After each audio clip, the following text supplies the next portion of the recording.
ఈరోజు quick and ఈజీగా అయిపోయే ఉసిరికాయ పచ్చడి చూసేద్దాం రండి. ముందుగా ఉసిరికాయలు కడిగి ఆరబెట్టుకోవాలి. చింతపండుని లైట్గా ఉడకబెట్టుకోవాలి. మెంతులు అలాగే ఆవాలు ఉప్పు విడివిడిగా వేపి పొడి చేసి పక్కన పెట్టుకోవాలి. వెల్లుల్లిపాయలను కూడా పేస్ట్ లాగా చేసి పక్కన పెట్టుకోవాలి. ఇప్పుడు ఒక కడాయిలో నూనె వేసుకొని ఉసిరికాయలని గోల్డెన్ కలర్ వచ్చే వరకు ఫ్రై చేసుకోవాలి. అలాగే ఒక గిన్నెలో ఉప్పు, మెంతిపిండి, కారం, ఆవపిండి, పసుపు, చింతపండు, వెల్లుల్లిపాయలు, నూనె వేసుకొని మిక్స్ చేసుకోవాలి. తర్వాత వేయించిన ఉసిరికాయలు వేసి కలుపుకోవాలి.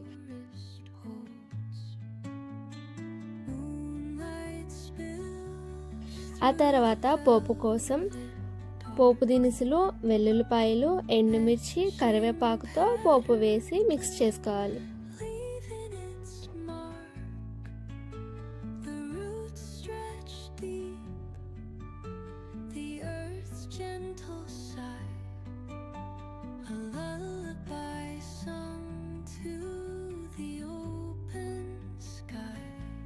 అంతే, ఎంతో టేస్టీ అండ్ స్పైసీ ఉసిరికాయ పచ్చడి రెడీ.